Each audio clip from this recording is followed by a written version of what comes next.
And we're back from outer space. All right. So working memory. So getting into now what's known as some like effortful processing strategies, um, memory tricks, ways to help remember things better. So three very common and great ways to help remember especially multiple things at once or larger topics. So the first one is chunking. So organizing items into familiar, manageable units, often occurring automatically. The easiest example is a phone number, where it's 508 ba ba ba ba ba ba ba, right?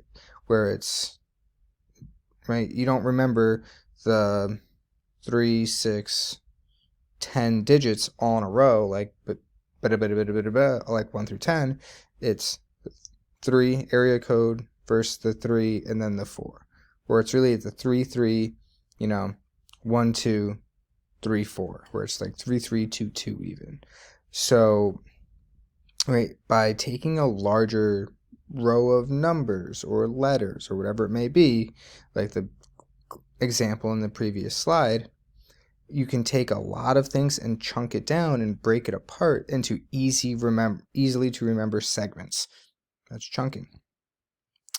Mnemonics or memory aids, especially when like trying to like remember, like an easy one would be like the presidents of the United States, right? Washington, Adams, Jefferson. Hopefully you know it. Hopefully you know it. Madison, Monroe, right? But if you have to remember who those people are, then John Quincy Adams, Jackson, so on, so on, so on, so on, so on. You could take like write their last letters, so W-A-J-M-M, and like make a sentence out of that. And if it's like, all right, so each, right, the first letter of each name or each last name, right, stands for something. Well, that could be the mnemonic to help remember. So rather than remembering the names, you can just think of a silly sentence, WJAMM, and like that can work as a memory aid. Hierarchies, frankly, I think those work well if you are, especially like a visual person, where you can kind of draw out, it's kind of like a mind map essentially, but where you can draw out like one singular focus, and then from there, like a normal hierarchy map. And so you start with one topic, and then you just branch out from there, and it kind of trickles down in like that chart form. But by doing it, so here's an example, like a map, long-term memory, and then it's broken down further and further and further. It just helps where you can kind of like see things and see where there's differentiation and like where things lead. For some people, this works great as a memory aid. For some people, like, how am I supposed to remember all that? I think the biggest thing is like finding stuff that also works for you. So trying these memory aids out, like processing strategies, how to like a working memory thing, how to take something from your working short term into encoding and storage into your long term, is doing things like that. And really trying new things, if it's something is or isn't working, is really huge. Some fun facts, if you will. A lot of studies show long-term retention. If you really, really want to remember something for a long time and really truly commit it to your intelligence and your memory, you want to study, one, and you want to study for a long time. It's not cramming the night before. Cramming the night before is viable in the sense of like, yes, it can help you remember for the next 24 to 48 hours, and then it's gone. And we all do it. It's fine. It's normal. But, if the content is meaningful, or the best way to truly stick it into your brain and to have it stay there for a long time is to study, if, 2 weeks out, 3 weeks out, something like that, and just a little at a time. Just a little bit of practice, right? A week out, 2 weeks out, just a little bit of practice every night. 20 minutes, 30 minutes of studying a night for a week and a half is far better than trying to cram it all in 2 days before, something like that. So kind of interesting enough, right, with our whole talk about testing and pros and cons of it, in regards to like individual classroom testing effect, studies show that really one of the best ways to enhance memory retrieval and committing things to knowledge and working with it and keeping it fresh is to be tested a lot. Quiz, tests, and even if it's, a little bit more formative than summative, it's still better for you. And because you're constantly being tested on it, you're forced to constantly kind of study, but really interact with material, and you're constantly pulling it out and applying to that test of whatever the question is, and then it's going back in your brain. So like that process of constantly retrieving and applying, retrieving and applying, retrieving and applying shows it's one of the best ways to actually increase your memory and strengthen your memory. And then more than anything else, if you can find any personal meaning or connections with whatever content you're trying to remember and connect those things with content to your life, you're absolutely going to remember it the best. Right. And part of that does make sense. Right? If you find value and meaning in something, you're going to remember it better than if you don't. Like, I don't care about this. It's harder to remember something that you don't really care about than something like, oh yeah, like, oh, we're learning about ADHD. Oh my God, like, I have ADHD. Well, you already probably know a lot of it, but like, oh, there's this new fact that I never learned before. Well, that's really meaningful to you because it could be about you. So, right, it'll stick better than, someone that doesn't, right? If there's no meaning, it doesn't mean you can't remember it, but sometimes it can be a little bit harder.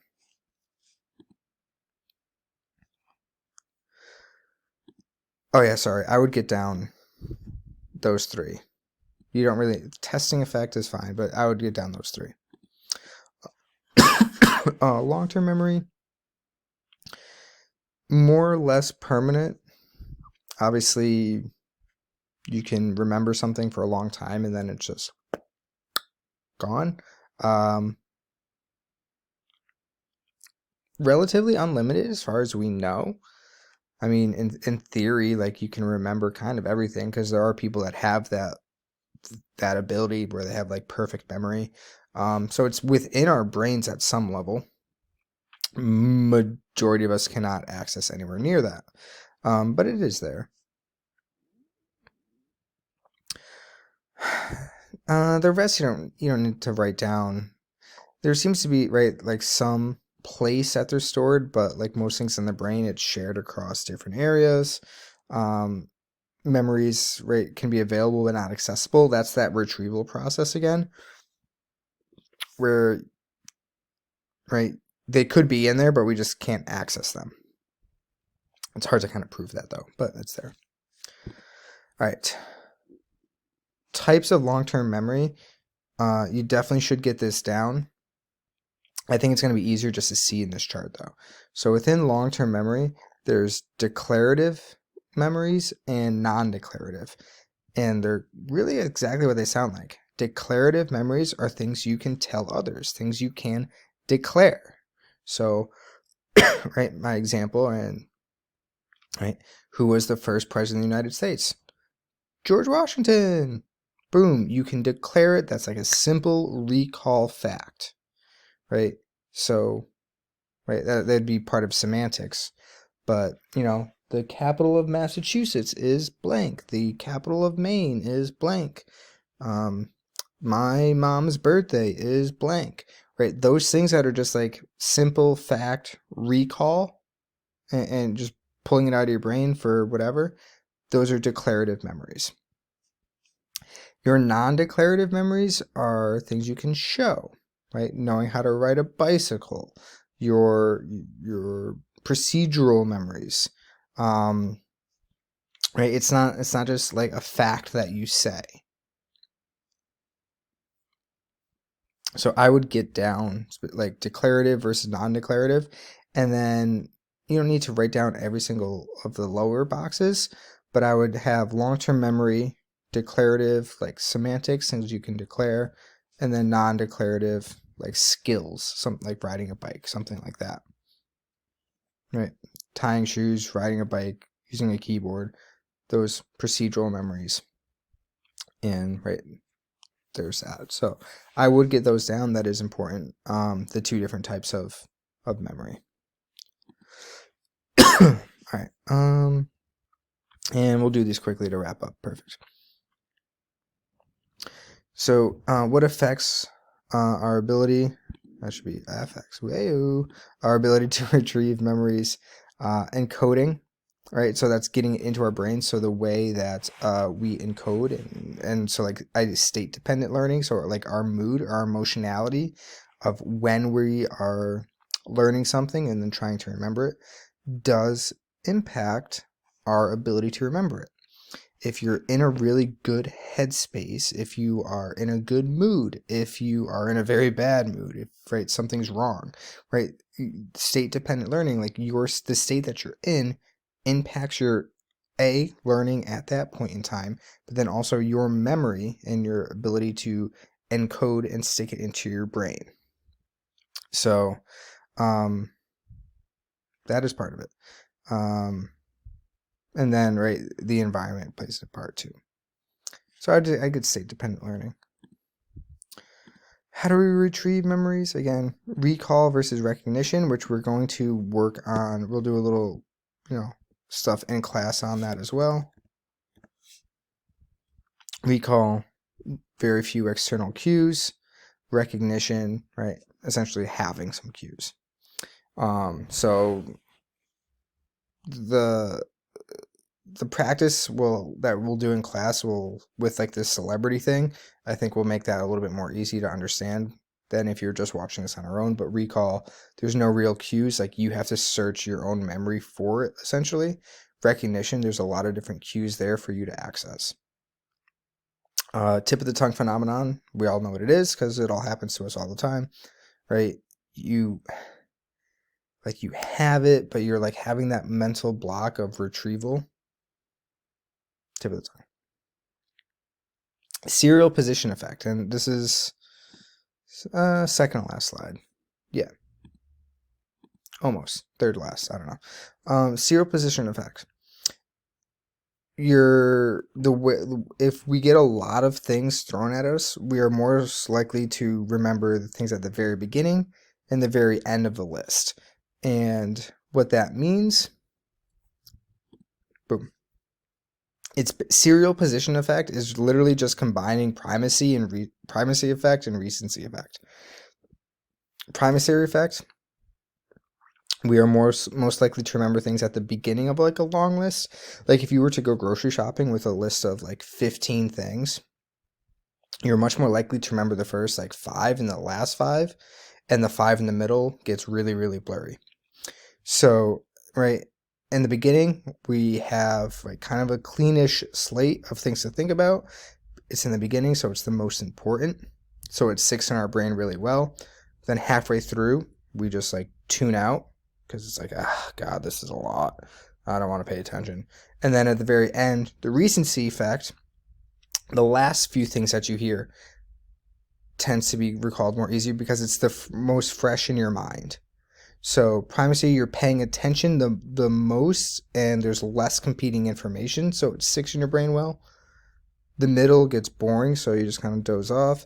And at the end, because it's the last thing you hear, you tend to remember that better as well. In a also randomly life type advice, if you're going for an interview and like they're like, hey, we're doing interviews from 8 a.m. to like 2 p.m. You want to be either in the very beginning or the end of those things because that's where you're most likely to be remembered. Especially in the beginning too, because usually at the end of the day, sometimes you can kind of get burnt out.